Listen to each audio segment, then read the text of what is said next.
आपके मुबारक नाक को काटा गया, कान को काट कर वो हार बनाकर गले में डाला गया, जबकि कलेजा निकाल दिया था, चबा लिया था, काफी था, लेकिन वो शहादत के बाद भी इतने हसीन लग रहे थे कि वो उससे भी बदला लेना चाहते हुए नाक भी काटा, कान भी काट कर जो है उसका यूं समझिए कि हार बनाकर वो तारीख निकाल लिखा कि मक्का तक उसने वो हार अपने गले में डालकर लेकर गई है।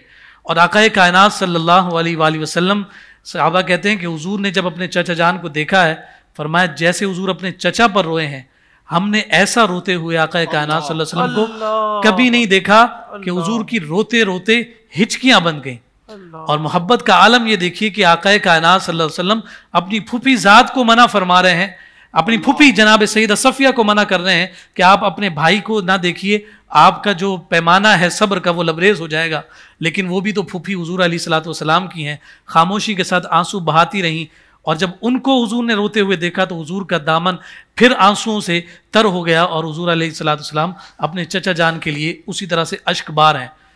बाज़ तारीख़ निगारों तो ये लिखा ना कि जनाब से हुजूर सैयद आलम सल्लल्लाहु अलैहि वसल्लम ने हर सहाबी पर अलग अलग नमाज जनाजा पढ़ाई, और बाज़ों ने कहा कि 10-10 करके पढ़ाई।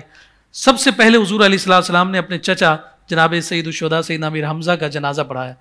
या रसूलल्लाह इजाज़त है इन्हें ले जाएं, अगला शहीद लाया जाए।